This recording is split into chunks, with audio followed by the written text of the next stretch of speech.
given your extraordinary punctuality. Of course, if this was class, it'd be something different. But speaking of class, and since we're being broadcast, people would want to know the Yale erudition and just how classy you folks all are. Extra credit for anybody in here who could name the piece that we were just playing. Anybody know it? Hey, who did that? Oh, Pete, of course. Our musicologist, our president, Peter Salovey. And what movement, President Salovey? It's yes, that's the one. It's Gates of Kiev. Wow, extra. Can I give my boss? Well, it's actually not my boss, to tell you the truth. It's not my boss's boss. It's my boss's boss's boss. So when you hear how streamlined an introduction I'm about to give him, you'll think, well, this is the last time we ever see Professor Sonnenfeld again. But we will be introducing President Salovey and some other distinguished guests at 1:15. What are we going to do between now and then? Going to put you in a cheerful holiday spirit. Sadly, actually, no. But this is some material we just got from Kiev to share with you. If we could go back on to my laptop, please.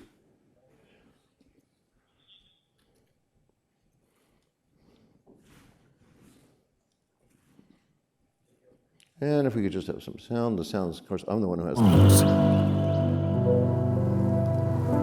Are there cities in the world full of ancient grandeur and strange aching simplicity, where people smile at the stranger, where the streets and embankments bask in the sun, and elegant squares bathe in fountains? Is there a country of happy people in the world where our children build sandcastles, where people love to the core, and the wind blows in the faces of travelers? Are there people in the world who conscientiously do their work, kindred work, each in his place? People who build their own country as it should be. Is there a future in the world that suits us better, where we would rejoice in our victories,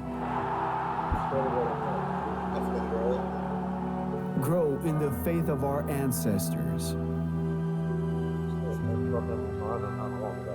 where we would gather together with the whole world at one table? Be proud of our Cossack character, our independence, our defenders.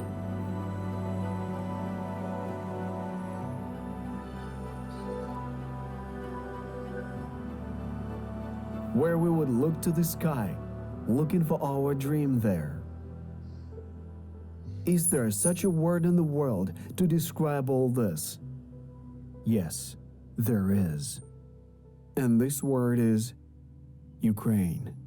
But at dawn, a week before spring, it was all taken away from us.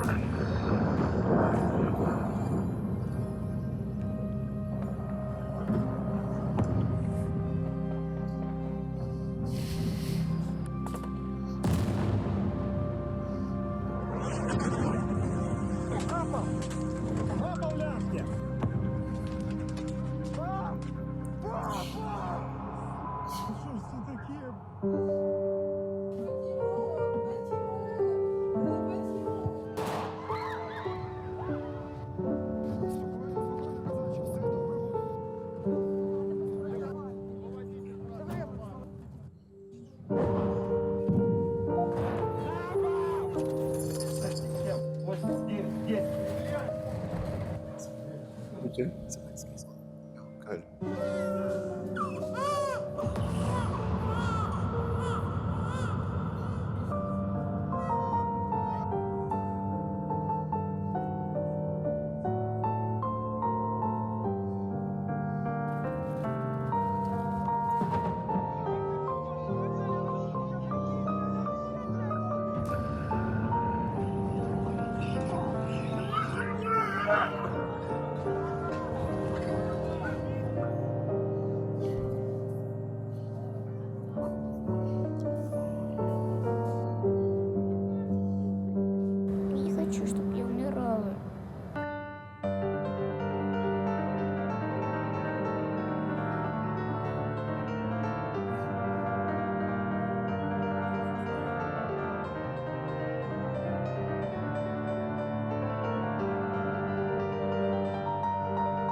Yes, the war took a lot from us, but the time will come when we will regain everything.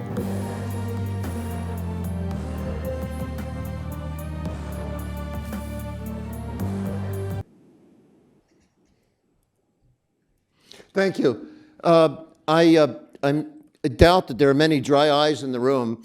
I have to admit, I kind of a softie. I have trouble watching this myself. I'm sorry to start with something that moves from horrors and such a sober beginning to our discussion, but it's not maudlin, it's real. This is a special moment, of course, for Yale. It's a special moment, a special period for Ukraine. We're very fortunate to welcome shortly, as the president of Yale will introduce our heroic leader, President Zelenskyy. But we got involved very early on. President Zelenskyy actually did join a Yale event in June, in part because he wanted to reach corporate leaders, and it was his first live interactive discussion, unscripted, not an appeal, not a call to action. It was a discussion with corporate leaders from Citigroup to Ethan Allen to you name it, Chobani, Goldman Sachs, and as quite a cross section. But he wanted to talk to students, particularly students from the U.S., to reach different audiences. But of course, we have a very a diverse group here today, and hope to hear from many of you. But many of you, if you can see in the back of the room, there are 42 Yale students who jumped on board to volunteer selfie. You guys want to raise your hands as a corporate social impact club, as people who are graduate students in arts and sciences, a huge section, of course, in School of Management, undergraduates that have been working very hard as we profiled from the safety and comfort that we have here, obviously not being in a battle zone, still doing what we could to try to profile the multinational companies that were still staying there and those leaving. And we're told that it helped trigger the largest mass exodus of multinationals in world history. No economic boycott has ever, or any blockade has ever equaled this. And of course, we have a historian here to correct me if I'm wrong when I introduce Professor Snyder a little bit later. But it had a huge impact. And then the same team went off to puncture President Putin's propaganda suggesting the Russian economy was resilient. It's imploding. We had to correct the IMF, macroeconomists around the world about the truth. This team did that research and changed the narrative there too, and work we're doing now on the energy industry and the self-reliance that the EU has and the US and the West to make sure we do have that resilience still there. That's all I just want to say as my own opening, because I just wanted to pay tribute to all the Yale people who have been working since February 24th on this front. I'd now like to ask President, oh, if you want to clap them, thank you, yeah.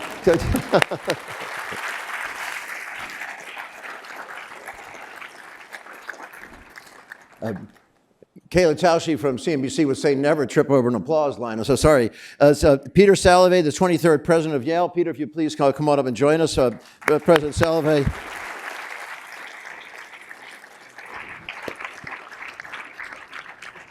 We have online, but she'll be visiting with us on another occasion, Ukraine ambassador to the U.S., Ambassador Oksana Markova. Thank you for joining us, but she'll be monitoring. Thank you, Ms. Ambassador.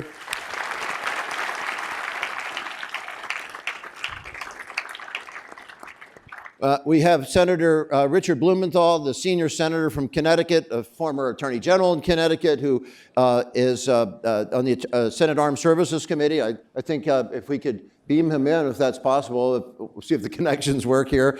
Senator Blumenthal, welcome.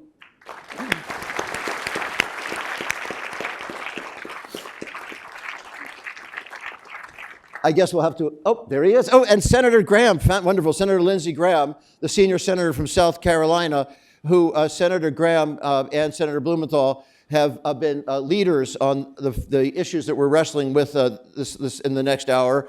They both serve on the Senate Armed Services Committee. As many of you know, Senator Graham formerly chaired the Senate Judiciary Committee and currently chairs the Senate Budget Committee. But of particular note is they both somehow found the time and courage to go into Kyiv in early July, and we really appreciate them in the cause that they've led. We're going to be hearing from them a little bit into the discussion as we get going today.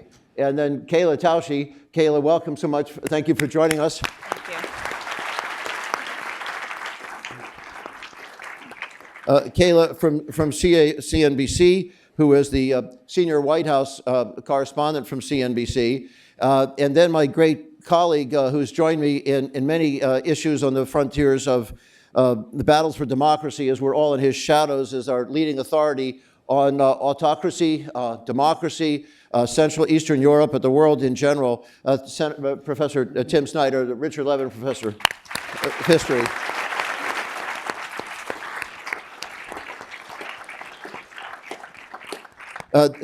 Thank you, all of you. President Salovey always resents my long, flowery introduction, so this is one time where I'll actually honor your request. President Salovey, as you know, it should be one that encouraged us to all sob at that opening video, because in fact, he is coined the term emotional intelligence. He's been a great psychologist with many work on the frontiers of public health, but in particular in understanding emotional intelligence. And I want to thank Peter. I hope that was okay what I opened with. Thank you, President Salovey. Great. Not spotty, but it seems to work. Yeah, I'm able to see it. Okay, thank you, Jeff. Good morning to everyone. I'm so glad you're all here today. Thank you for joining us. I'm pleased to see so many faculty members, students, scholars, staff, practitioners, all here today. I very much appreciate that we're joined by U.S. Senators Richard Blumenthal and Lindsey Graham. And I'm grateful that the Yale School of Management and you, Jeff, made this special event possible. Today, we are very fortunate that President Volodymyr Zelenskyy has made time in his schedule to address the Yale community. He joins us live from Kyiv at a critical juncture in the conflict. This week, Vladimir Putin's unprovoked and unjustified invasion eclipsed the 8-month mark. And as the winter season approaches, Ukraine must recover and rebuild amid continued aggression, including the Russian government's ruthless attacks on its utilities and its energy infrastructure. So before I turn the program over to President Zelenskyy, I would like to reaffirm Yale's steadfast support for members of our Ukrainian community and those Yale students and scholars from elsewhere in the region. As I remarked at a vigil that we held at the outset of this crisis, we're compelled by our common sense of humanity to reject Putin's violence in the strongest terms. We stand for peace, we grieve for lives lost, and we will continue to support individual students in any capacity we can, as our scholars also help policymakers chart a path toward peace. Of course, President Zelenskyy, I join the Yale community in admiration for the bravery of the Ukrainian people and for the untiring leadership you have provided them. More than safeguard your homeland and people's right to self-determination, you have also defended the democratic ideals that we hold dear. More than marshal the patriotism of a country, you have roused the conscience of a global community. And more than make history against odds, you have shaped our shared future against the forces of aggression. It is now my great pleasure and a great honor to invite you, Mr. President, to share with us your reflections. Please join me in welcoming President Zelenskyy.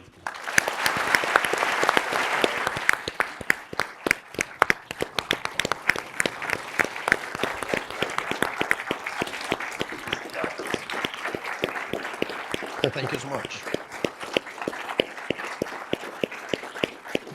Thank you so much. Thank you for your support. I am very honored to address you today. Thank you for your warm welcome words, Mr. President, Your Excellencies, Senators.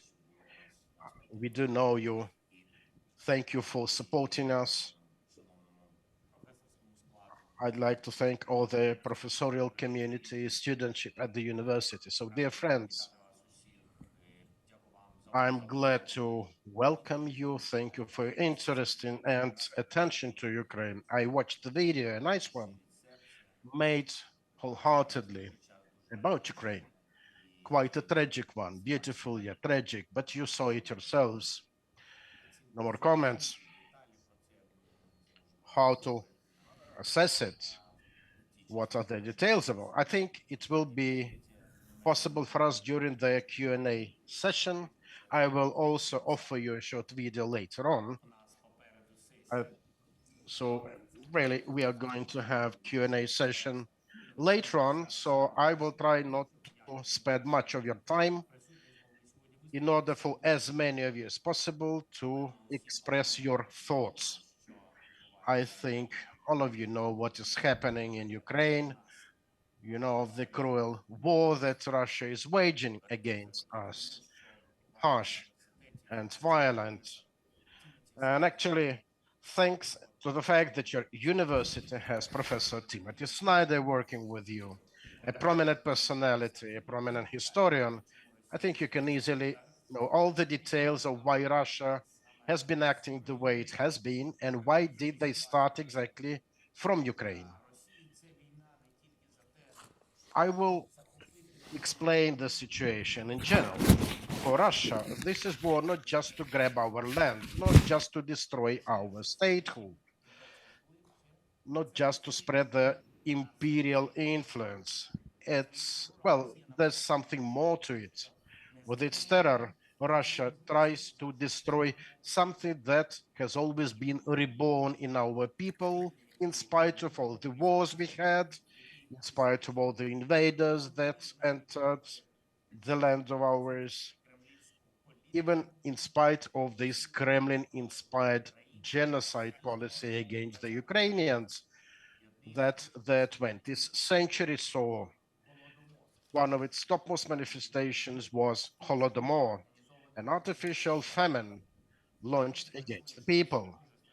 Ukrainians had to go through really horrible things, yet they have been able to retain their ability to stay unbowed, their will for freedom, their internal surety that it is the people who is the source of power on any land, not the Tsar with its throne, not a power, not wealth, but people.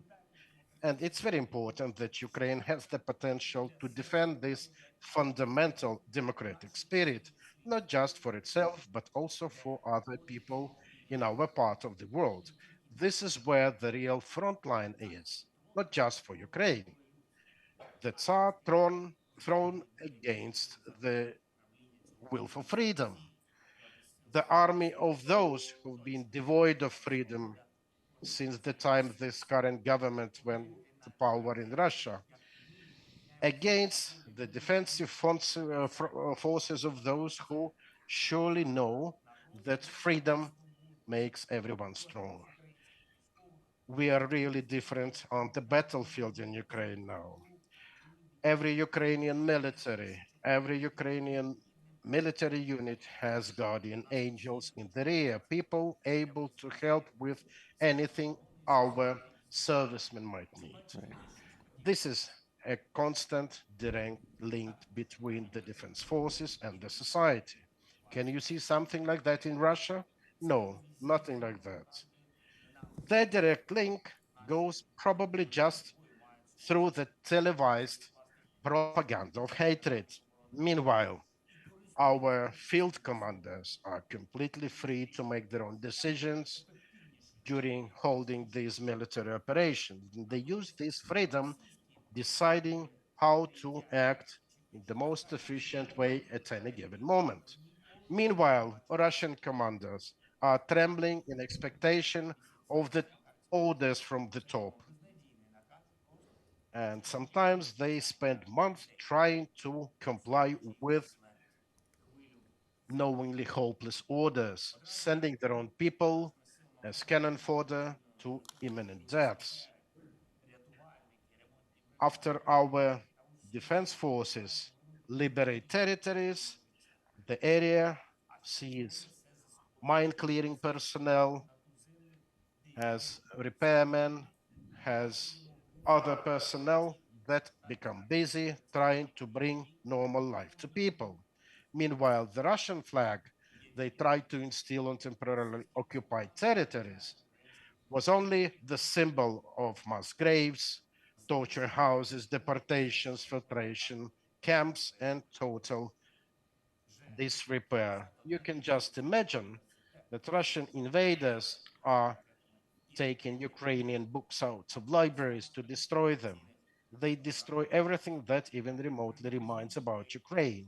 Already 51 Ukrainian universities suffered from Russian missile and artillery strikes. At checkpoints, infiltration camps, Russian soldiers make strip searches of people to identify even slightest symbols of Ukraine, tattoos or some national symbol. You can have a yellow and blue ribbon on your backpack, and this might be a valid reason for Russian military to detain, torture, or kill. There have been hundreds of thousands of such cases. Why? Because everything Ukrainian is a target in the crosshairs of Russia. Russia is fighting against freedom, destroying everything Ukrainian and the Ukrainians. This is how they perceive it in the Kremlin. They need to destroy the people and the freedoms. They don't believe they can subjugate Ukraine in the other way.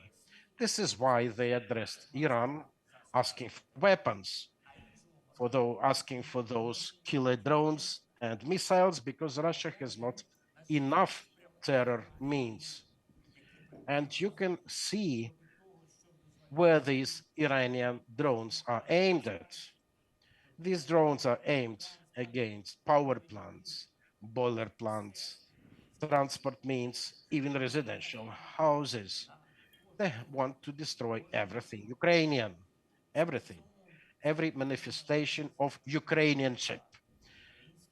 And this is exactly the point where we see the strategic threat from the Russian aggression, because after Ukraine and everything Ukrainian, Russia will, in the same vein, try to destroy something Polish, something Georgian, everything that belongs to people on the vast territory from the north of Europe to Kazakhstan.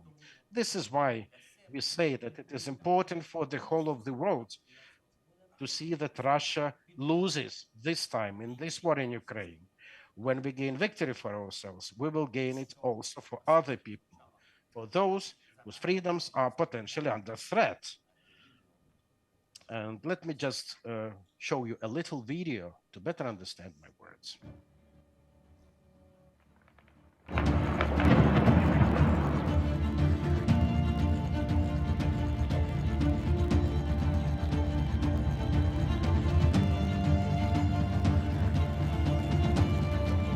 This was created overnight. Grant Earl, for us, he did this to show us that we have right now.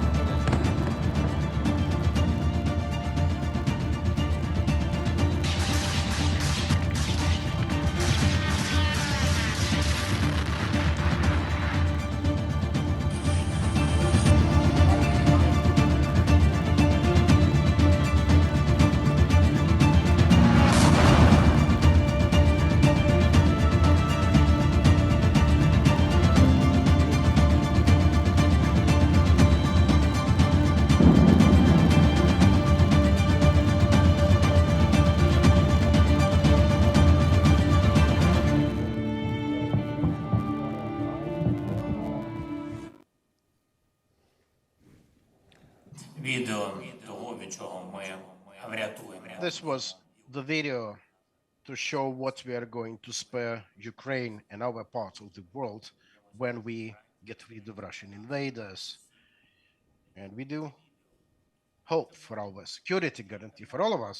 This video was a picture of our survival under Russian terrorist strikes just throughout this month of October. Meanwhile, the full-scale war has been drawing on for 9 months.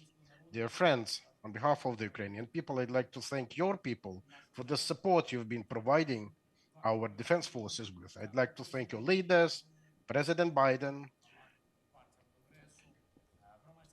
both chambers of commerce, both parties at the Congress, public figures, business persons who share the feeling that it is important for Ukrainian democracy to stay strong. I'm very much sure that Russia has no chance of winning this war, destroying our people.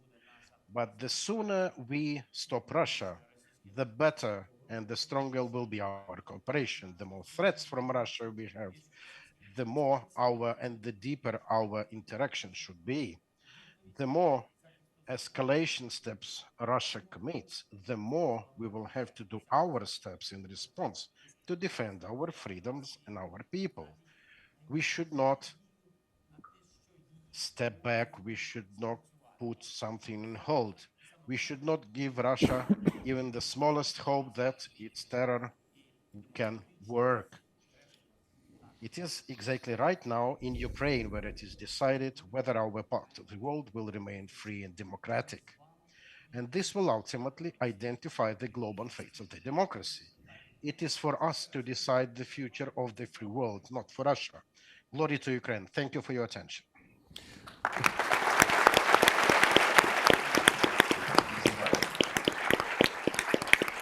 Thank you so much.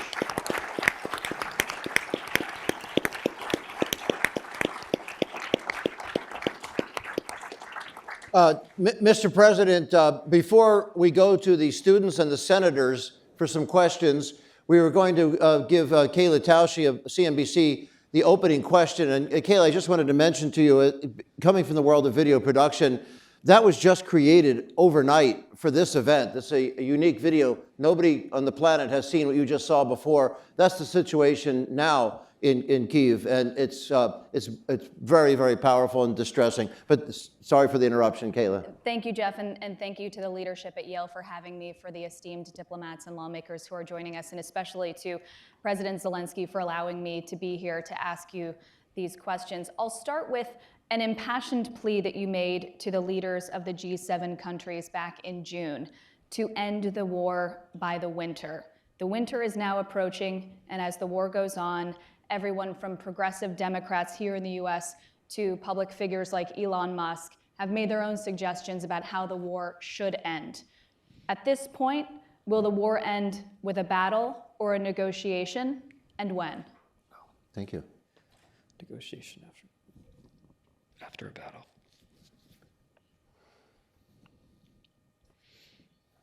Дуже дякую вам і за це відео. Thank you for your video as well, and for this really helps to communicate with the public. Unfortunately, however tragic it might look, it cannot describe 100% what has been happening here. The reality is much harder, much horrible, and the reality is much horrible in many respects. So coming back to how to end the war, it's a complex thing because it depends on multiple factors.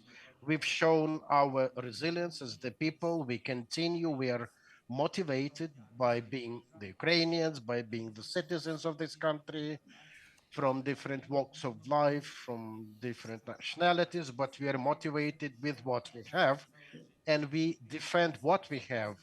This is what depends on us. This is our end target, and we are going there. It is also very much dependent on our partners. I've spoke thanking the leaders of your country, the ruling party, the opposition.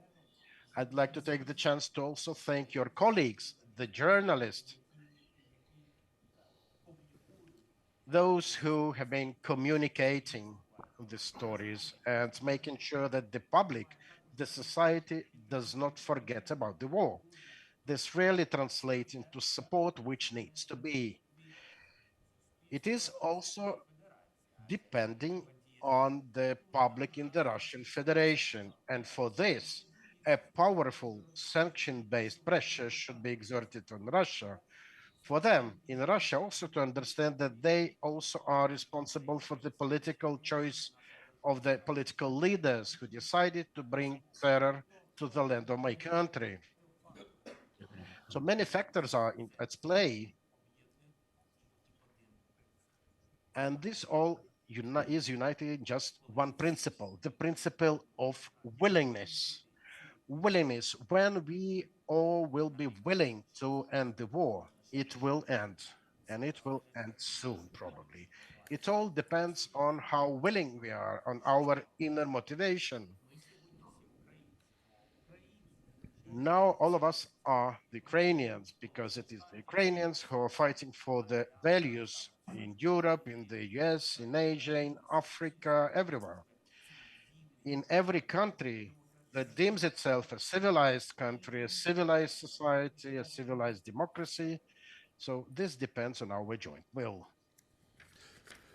Thank you, Mr. President. Kayla, any response on that? Certainly, you heard it here first. The headline is it's going to end soon. I heard that. Yes, but President Zelensky, you have said that you will negotiate, but not with Mr. Putin directly. So are you suggesting that there should be a different channel of negotiations, or are you suggesting that the West should push for regime change?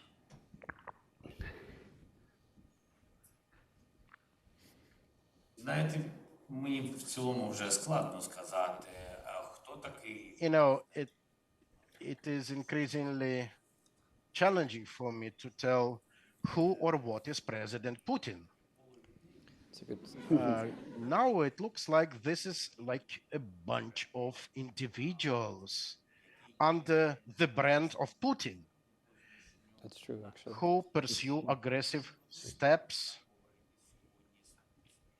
So we are not ready to talk to Putin. We are not to talk in general with a regime like this, with an approach like this, with this disrespect to sovereignty, to the freedom of our citizens, to our choice, to our territorial integrity. And the disrespect is demonstrated in a very clear way. There are military guys who are in our territories, within our borders, and they're killing here. So the first step should be get away from our land, from our territories. Another thing, it depends on how you're going to leave the country. Are you expecting us to push you from here? This will be one thing, and this will make for one format of the dialogue, if it happens, if it is possible. Another thing is when one goes voluntarily away, then it may be another sort of transition from war towards diplomacy. And I think it depends more on the military and political leadership of Russia, on the Russian Federation, what their choice is. And unfortunately, this is not the choice they made for us, because for us, they've reserved the extermination. This is the form of dialogue that they have to choose for their own public, for their own society. Just they have to think for how long their society will be de facto isolated from the rest of the world. For a decade, couple of decades, for 1,000 years or 100. They have their hands in blood, and it will be really a challenge to clean those hands. They have children's blood on their hands. Thank you, Mr. President. I'd like to, if we can find the student, if you guys have the mic runners, can locate in the room, because all we see are lights in front of us. Alexandra Baker Brown, if you're here, can you find her? I think it looks like you're finding her. Alexandra, first-year MBA from San Francisco. I think a Berkeley econ major. Alexandra, we find you? President Zelensky, thank you so much for being here with us today. The Ukrainian military and civilians have shown absolutely remarkable resolve and tenacity in the face of the Russian invasion. How have you maintained a spirit of optimism and motivated the Ukrainian people in the face of the invasion and the atrocities that they have undergone? Thank you, Alexandra. Дякую за запитання. щоб надавати. Thank you for the question. You know, to bring optimism to someone, you have to be optimist yourself. And I'm the optimist. I do believe in my own country, in my family, in my people, in our servicemen. And I think patriotism is also optimism combined with the belief in your own country, in your own nation. So for me, my nation is the best. In the same vein, your nation is the best for you, for everyone at this whole. And it's nice. This way we respect each other and we are patriots of our own nations, and this is a good thing. And there is optimism in that. Some might say that, you know, the grass is always greener on the other side, or maybe in the other nation. I conversely think that it may be beautiful elsewhere, but my country, my homeland is the best, which makes the best motivation for me. And I try to impart this energy to everyone I talk to everyone I communicate, to the people in my country, including the servicemen, the military, and people in different sectors, because really the country is defended by just everyone. So our key motivation is our home. We have no other home. But again, just pay attention that we are not going or waging war against any other country or nation. We don't need anything from else. We just defend what is ours. Well, thank you. Just as an aside, as you mentioned, grass being always greener, the agricultural triumphs of, in the midst of having the railways bombed, the silos bombed, people planting fields, sowing the seeds, and then harvesting, despite the rain not being so great right now, it's a bumper crop in Ukraine that's approaching, in fact, what Russia produces, and same with U.S. and Canada. There's a food problem, a famine problem that's possible, certainly a drought problem in Africa that's horrific, a 70-year problem. It's not caused by Ukraine. It's a food distribution problem the whole rest of the world has to take on, and I just want to mention that as the grass is always greener, President Putin's trying to blame Ukraine or the West for attention. We need to focus on Africa. Jay Rosenberg, are you here? There we are. Jay is, I think, a first-year MBA, Boston College? Yes, sir. Vanguard star? Former Vanguard, yes, sir. Yes. Mr. President, thank you for your time, your sacrifice, and the willingness to answer our questions. In this war, as I mentioned, you and other Ukrainians have sacrificed their well-being, safety, and for many, ultimately their lives in the name of freedom. What do you say to convince political leaders and citizens of other nations to make a sacrifice, even a small one, in order to further contribute to your cause so that you and your people may find victory and peace?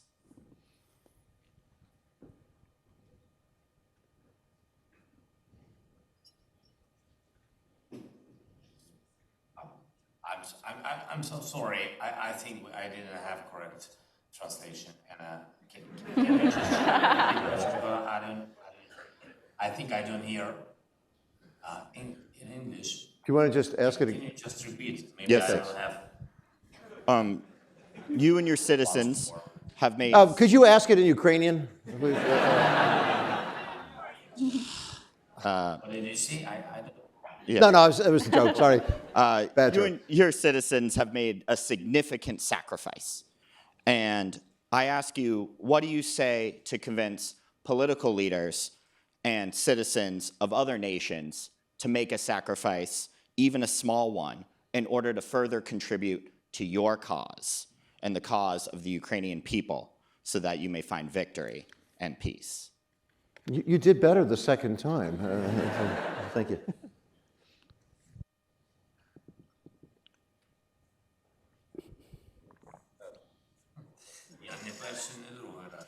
How do you convince world leaders, political leaders, to care?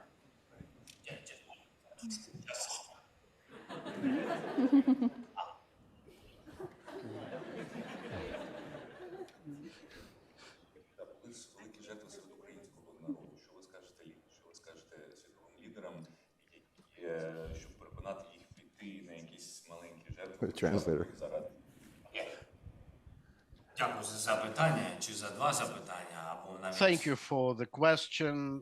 Two questions, maybe even three questions. Let me offer you one answer.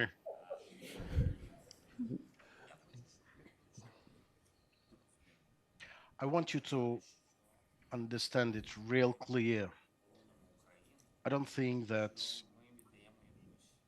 the fact that we defend Ukraine, that we are doing this as a sacrifice, it is not quite like this.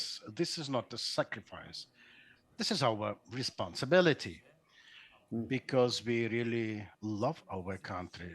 And you defend your country, you defend your love to it in the same vein as you would defend your family or maybe your beloved one.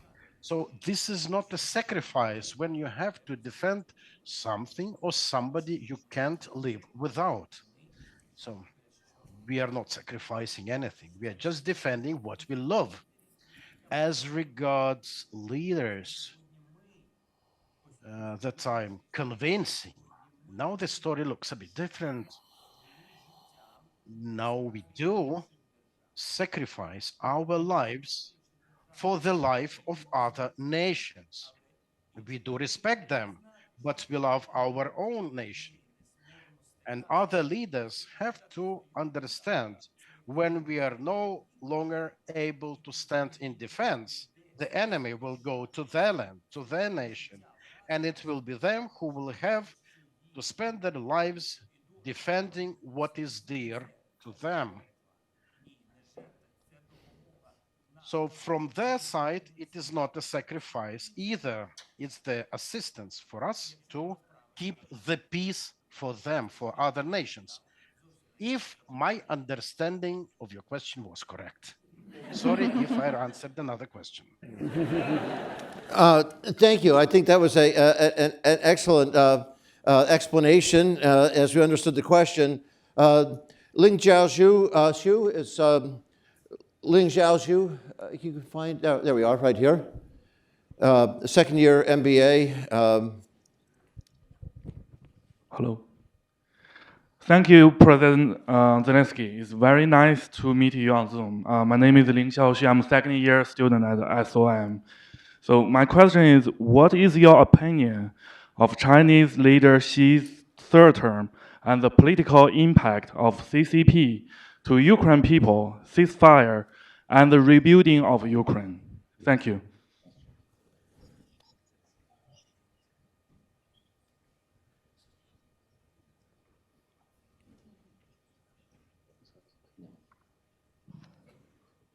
Дякую за запитання. А що я думаю про Thank you for the question. Regarding the third term, I think it would be beyond my capacity. This is quite a long time to.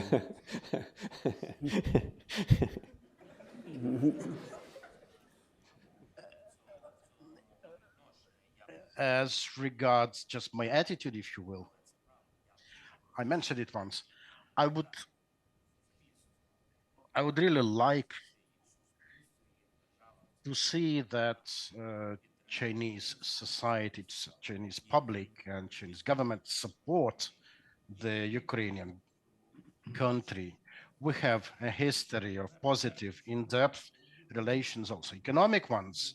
The biggest exchange, economic exchange, goods exchange before the war was between in Ukraine was with China. And I would really like to see these relations continue, particularly in the time when we have problems, we have budget deficit. And I would really like to see that Chinese position regarding support of Ukraine is much more clear. I definitely would not want this country to go supporting and defending Russian aggressive regime. This is my only wish. Well, thank you. It is noteworthy that at the outbreak of war, despite the equivocation, if not apparent Putin leading of President Xi Jinping, is that in fact the largest petrochemical companies in China, which are among the largest in the world, Sinopec and Sinochem, immediately cut off all ties with the outbreak of war. Similarly, the largest financial institutions, probably larger than any institutions most of you will work for or even use, the Bank of China and ICBC, which is bigger than anybody in New York, cut off all lending, all ties with China immediately with the outbreak of war. So it's not what you would expect. I'd like to hear from Senator Blumenthal. We go to the two senators at this point as we take a look at enlisting the support of political leaders. Certainly, you heard a few responses from President Zelenskyy on how the appeal and the self-interest of other nations should be recognized here. But we do have dissent within each of our major political parties that we hear from time to time. Senator Blumenthal, any views on how things have changed since your visit to Kyiv in July? Thank you so much, Jeff Sonnenfeld, and to Yale. I'm a very proud graduate of Yale Law School, but coming to you from Quinebaug Valley Community College in Danielson, Connecticut, where there is a very, very large concentration of American veterans who have fought for our freedom, just as your brave, fierce fighters in Ukraine, President Zelenskyy, are fighting for your homeland. And very simply, we are in awe, immensely grateful, but awestruck by your courage and strength, as I have told you on the 2 occasions this year that I have visited with my colleague, Senator Graham. And most recently in July, I want to thank Senator Graham particularly for his leadership. As you know, when we visited you, President Zelenskyy, we presented you with the resolution passed unanimously by the United States Senate.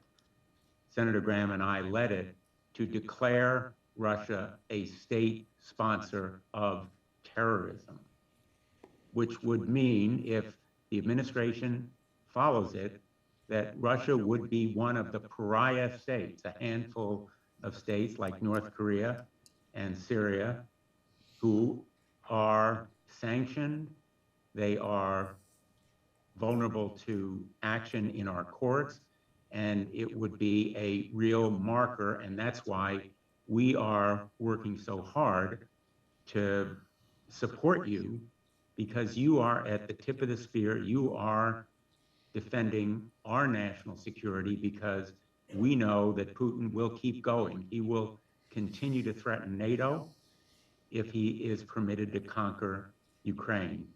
I would also remind you, when we spoke in July, you told us that there would be a counteroffensive, and there has been, and it is going very, very well. It has been successful beyond the expectations of many of our own military leaders.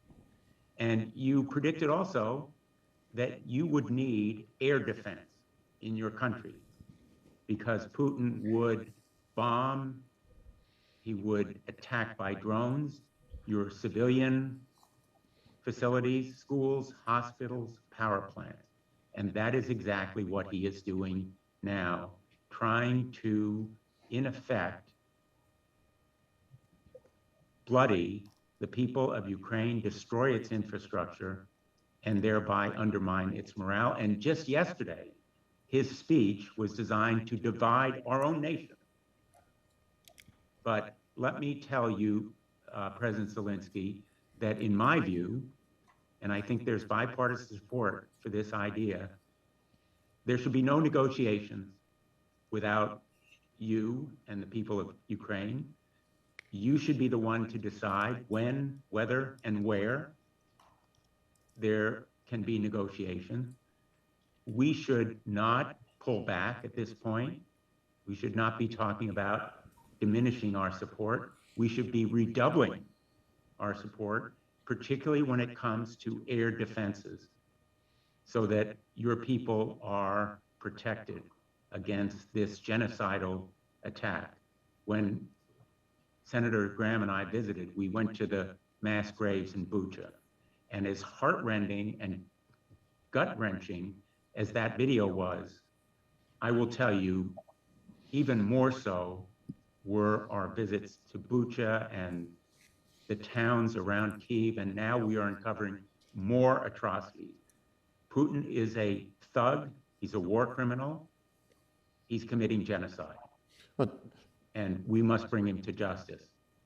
So I want to close just by saying that, as you very correctly observed, freedom is not a thing. It's not a physical structure. It's not a power plant. Putin can bomb them. He can destroy them. But he cannot destroy your freedom as long as the people of the world are behind you, as they are now. And I would like to know from you, in addition to the artillery that we are providing, the kinds of long-range, multiple-launch artillery, and the drones and tanks, would you welcome better air defense, for example, against Belarus, better air defense against the Russian missiles and planes, the possibility of Patriot defense mechanisms? And what I would suggest is that we take some of what we're sending to Saudi Arabia and redirect it, a halt to the arms to Saudi Arabia, redirect those arms to your country, which is right now defending the security of your people, but also that fight involves our own national security. Thank you. Thank you, Senator. Before, maybe, Mr. President, before you respond to that, as it might be nice, since you showed us how adroitly you could do a three questions at once. Why don't we try two at once? Because I saw Senator Graham nodding in agreement on those points. So maybe Senator Graham would like to add some additional perspectives to the points you made. And also, Senator Graham, if you would, of course, as you heard the prospective Speaker of the House, Kevin McCarthy, depending on how things work out in the next 11 days, said that perhaps the time of the blank check for military and humanitarian support for Ukraine has passed. And how do you respond to that in light of what Senator Blumenthal just shared with us?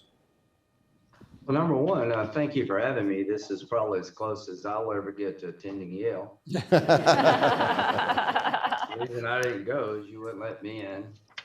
And you had admission requirements I couldn't meet. So congratulations for having high standards. President Zelenskyy, we're with you. You just hang in there, my friend. Things are going to work out here in Washington. A little bit about Dick. You know, we come from different political viewpoints on a lot of issues, but not this. I just want the people of Connecticut to know war is always a tough topic for anybody, but in democracies, we tend to get weary and want to, you know, have things over, and I can understand that. But no one has been stronger and more consistent in supporting Ukraine against the Russians' invasion than Senator Blumenthal. We have been created together, and I just want to tell you, my friend, there are three fronts in Washington. In July, I went with Dick to visit President Zelenskyy, and here's what I wanted to accomplish by the end of 2022. I want another aid package in the omnibus bill before the new Congress takes over. I want that aid package to be robust militarily and economically. And to my Republican colleagues who don't want a blank check, that's fine. I'll be glad to sit down with you to make sure that the money goes where it should go and we have accountability for the money. But I promise you, the majority of Republican senators are fully committed to seeing this through, because if we don't get Ukraine right, there goes Taiwan. And if we don't get Ukraine right, this war continues in Europe. So when it comes to Putin's invasion of Ukraine, you either pay now or you pay later. And we're lucky to have allies like the Ukrainians that are willing to fight for freedom. This is really a proxy fight in many ways. So I predict on this phone call that before the new Congress is sworn in, there will be a robust package of military and economic assistance to the Ukraine. I hope tanks are included so you can repel the invaders quicker. Number two, I hope in this package by the end of the year, we have Russia designated as a state sponsor of terrorism or something like it, to let the Russian leadership around Putin know that we're not going to forgive and forget, that we're going to keep in place sanction regimes, but we're going to up our game. We're going to put Russia in a club of 5. I think Iran's in that club of state-sponsored terrorism. And we want the business community who may be watching this program to know you do business with Russia at your own peril. The third thing we want to do is to make war crimes real. If we forgive and forget, if all the war crimes committed by Putin and his forces are just forgotten because we're so tired of dealing with this, then you're destroying the rule-based society that came out of World War II. I'm going to The Hague next week with a group of senators, bipartisan senators, to talk with the International Criminal Court prosecutor, Mr. Khan, about what we can do to change our laws to provide more evidence and intelligence to the ICC to hold Russian war criminals accountable, including Putin himself. So my message when it comes to Ukraine is more aid, more economic isolation of Russia, and more support for war crimes which are being committed before our eyes. The consequences of not getting this right are enormous. The war continues. Putin wants to reconstruct the old Russian Empire. That means democracies that exist today will not exist tomorrow if we give up on Ukraine. I think the Chinese are watching what to do about Taiwan. And if Putin is beaten here and he suffers mightily, then I think Taiwan is in better shape than if we lose. Iran is all in, helping Putin. And I want to make sure the Iranians understand they are supporting a loser. So I am very optimistic that the Congress, in a bipartisan fashion, at the end of this year and next year, will continue to give economic and military aid to the Ukrainian military and people so they can win a war we all can't afford to lose. How does it end? Russia withdraws to the 1998 boundaries.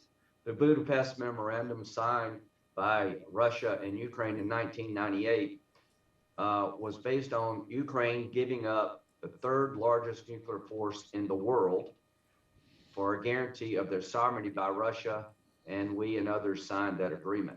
If we let Putin get away with this, it'd be the biggest bait and switch of the 20th, 21st century. And the message will be, if you got nuclear weapons, you should never give them up. If you don't have nuclear weapons, you should probably get them. So what happens in Ukraine matters to all of us. And if you don't get that by now, you missed all of World War II. Thank you, Senator Graham and Senator Blumenthal. If I can just second, I just want to second what Senator Graham just said about the need for another major package of aid before the end of the year. I would predict, and I think there'll be bipartisan commitment to that kind of major package of aid, which is why I asked especially about the air defense. But I agree with everything that Lindsay had just said. He said it better than I could. Obviously, my Yale degree didn't give me his eloquence, and he's doing just fine. Well, thanks for your kind words, Lindsay. you can pass it over to him next time you're together in the Senate, but we'll certainly give you, Senator Graham, a certification of contribution to this event. But I would like to also then go back to the president, if we could. President Zelensky, I think we just heard a headline. I hear my colleagues in Washington furiously typing up the stories of what's the headline you want to ask President Zelensky coming out of that? Well, I think that it is clear that there is bipartisan support to move forward with more aid packages, more defenses, more economic aid. Of course, now the challenge is going to be keeping the lights on with Russian missiles targeting the power grid. 30% of Kyiv doesn't have power. So how do you craft a package that can reach these critical needs quickly enough? And how much, President Zelensky, does this package need to be? How much do you need?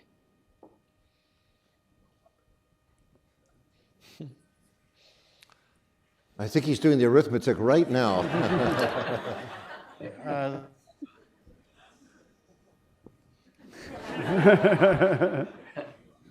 You have a right to remain silent. A lot. Actually, a lot.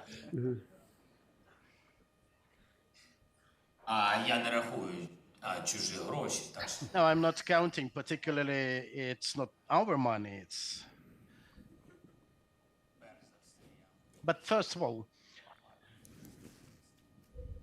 just to react to Senator's words, I'd like to start by thanking for all the aid packages from the United States to Ukraine. And definitely, I admire the unity in the Congress regarding that. I'm glad to see that Ukraine has been a contributing party to find, for two parties represented in Congress, in Senate, to find common ways of cooperation.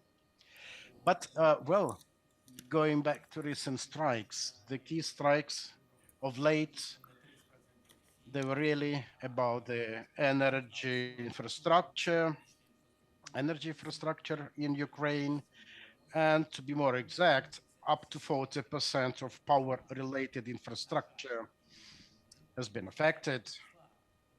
So from 10th of October, we had not just Russian missiles, but also drones manufactured by Iran sent against us. We had 400 Iranian drones since 10th of October. And for the whole period of war, we've been with thousands of Russian missiles. Because of that, air defense matters are of priority, are of importance, because this is the key handicap for our people currently staying abroad that prevents them from going back home to see kids return to schools, universities. We need to defend civilians, and from here, the aerial defense is of priority for us. As Senator mentioned it, Patriots, are of extreme priority for us, and you mentioned Patriots. If you would say, yes, we can give you Patriots, I would go myself to the US for them. It's really important for our people. Сполучені Штати Америки допомагають So Європі. how the whole system works in general, the United States assist us, Europe assists us, but the US definitely is the leader, trendsetter in this assistance. We had not enough artillery, 155 millimeters, not enough barrels. Then US were trailblazing on that, and then others joined. That's why the US opened a window of opportunity for other European countries to support. Then the matter of tanks. Unfortunately, we haven't got any tanks from the US. We would love to see Abrams here, but if there would be a possibility, an opportunity, we already know the support that European countries could provide us with in terms of armored vehicles, tanks, etc. But again, the topmost priority is aerial defense. We have to defend our skies. If my memory serves me right, I've been telling that since first days of the war. Aviation and aerial defense. This is what we lack. We need to defend our skies, to defend our children. Russian can do nothing against us on land. Thank you, Mr. President. This has, of course, been the fastest hour of my life and perhaps of yours as well. It's a great frustration. We have time for just one last quick one. If Tanya Tsunik is here, Tanya, right up front. How about that? Very impressive. That's, Tanya is a Yale College student. Tanya, what country are you from? I'm from Ukraine. What a coincidence. I had no idea. Quick final question. Yeah, President Zelenskyy, thank you so much for your time. I'm Tanya. I'm from Ukraine, small town of Pershatravensk in Dnipro region. And I just wanted first to say how truly proud I am that such a president represents Ukrainian people. It's a president we deserve, and I think you are the presidents who deserves to represent us. And my question is, how, like, after this war is won and after Ukraine wins, how do you imagine the reconstruction and the reformation of Ukraine? And when I say like the reconstruction, I mean both the immediate things that needs to be done on the ground locally, and also the reformation in the domestic politics and the international order in the international relations. Thank you so much. Thank you, Tanya.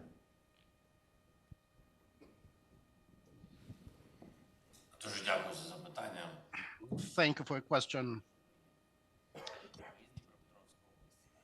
Please, you are from Dnipro region, right? I am from there. I hail from there. So we share the same small homeland. It's a pleasure. It's a pleasure indeed. I'm proud to see students like you representing Ukraine in the United States and elsewhere in the world. It's very important. You know, the rebuilding, the recovery of our nation, we need to do everything to see students like you who currently represent our country abroad, for them, for you to have an opportunity and also the desire to come back and chip in, participate in this recovery. So we need to do the recovery in a way that will be not just be based on patriotism, you know, or your t-shirt color. I do see that you are patriotically minded. I think it should not be just about patriotism, but also it should be based on a big desire to build a country for yourself, the way you'd like it, for your friends, for your kids, for many generations to come. So the recovery of Ukraine is a big program we have. The first iteration was presented in Lugano conference. And then we had a conference on the recovery of Ukraine in Berlin. Then we are going to have a conference in Britain. So I'm very much sure that at some point we will reach the US with our conferences. But this is not just the matter of money. It's a matter of best practices, best experiences, best IT software, best scholars, best architects coming back to restore the country. We cannot go back just to the country we used to see and have before the war. We will have to reconsider it. First of all, the security. The security should be not just at the border. It should be upgraded and reviewed, but also inside the country. We'll have to live in different circumstances, in different conditions. We'll have to live with Russia on the other part of the border, with understanding what they're capable of. And because of that, we'll have to build a strong security system, including in schools, in hospitals, in other institutions, in shops. Second part, education. We are switching just to this. First, because of COVID, now because of the war, we've learned how to learn and study online, how to open businesses online, how to retrain and get another profession online, how to get another education online. It is cool to be able to socialize that way. It would be not cool to live online, but the opportunities that online capacities offer are good. And we see most of our public services already been offered online because of COVID, because of war, but also because of people's desire to live in the world of topmost, most progressive technologies, with less governmental influence, with less red tape, with more online opportunities. So we've become a technological savvy state already now. And practically all of the public services have been already digitized in the country. This is important. And this is not a priority. Next, high level of, I would say simplicity of doing business, because Ukraine is trending now for a variety of reasons, because of war, lots of negatives related to war because of the loss of life and so on. On the other hand, the world has discovered Ukraine because of it. And we need not to lose on that trend. We need to capitalize on that respect of Ukraine. Also, in business terms, we need to see more businesses coming out in the country. And for that, business making, the doing of business in Ukraine should be simple, comprehensible, because without investments, we won't be able to build our country. Still more that the enemy robbed us of billions. And also it will create a platform for students, for science development. We paid less attention to our science for almost 30 years of our independence. And we need to do everything to see you and others like you to gladly come back and rediscover Ukraine. We have to do everything for that. Thank you very much, Mr. President. And I know you don't have a long speech, Professor Snyder, and President Salve, whose head was nodding, as we heard many opportunities for Yale to contribute on other dimensions and what was just said there. President Salve, in the interest of time, has graciously surrendered his closing comments to pass it over to our erudite, eloquent colleague with some thoughts just on what meaning we should take away, Tim. Okay, thank you. So if I could pick a concept from what President Zelenskyy has said, the concept that I would pick would be freedom. And of course, freedom can mean rights. As Senator Lindsey Graham quite rightly said, we learned from the Second World War a great deal about rights and how we translate rights into international law. We have the concepts now of war of aggression. We have the concepts of crimes of war, the concept of genocide, all of which apply to this war, all of which apply to Ukraine. In that sense, freedom applies as freedom to have these rights. But as the American commander-in-chief during the Second World War rightly said, freedom also involves freedom from fear. Freedom from fear. Fear is what the Russian side has left. The fear in their own society, the fear they're trying to make the Ukrainians feel, and the fear they're trying to make us feel. The front line, the physical front line, can be entrusted to the Ukrainians. They're doing a remarkably good job with great intelligence and courage. But there's also a line within the rest of us, the line of fear. Are we afraid? Or, as President Zelenskyy suggested, can we take responsibility? Because for us, it's not really a sacrifice. It's a chance to take responsibility. We have a chance to take responsibility. I appreciated Tanya's question because ultimately freedom is about the future. Had the Ukrainians not fought, we would already have a much darker future than we have now. What we have now is a chance with the Ukrainians, with their victory, to open up much better futures for all of us. So I thank you very much, President Zelenskyy. Thanks to all of you. Thank you so much, Tim. Thank you.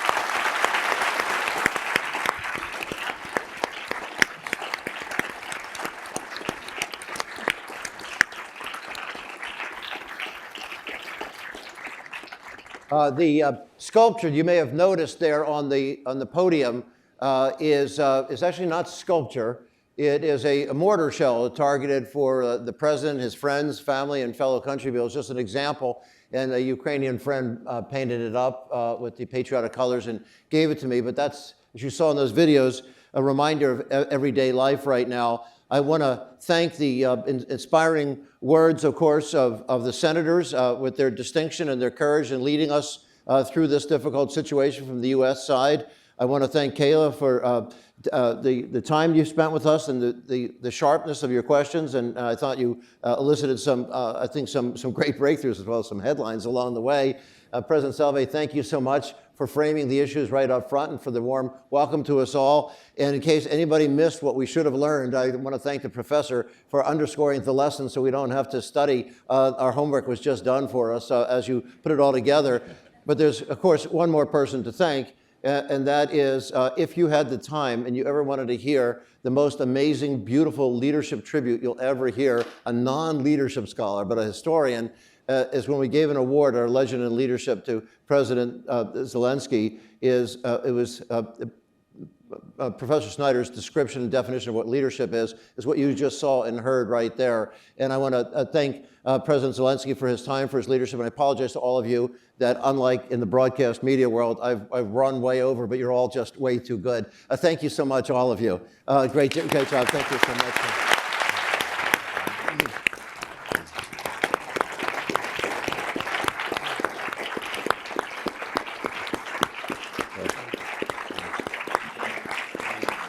Thank you. Thank you. It's been a pleasure. Thank you so much. Thank you for your support. Thank you.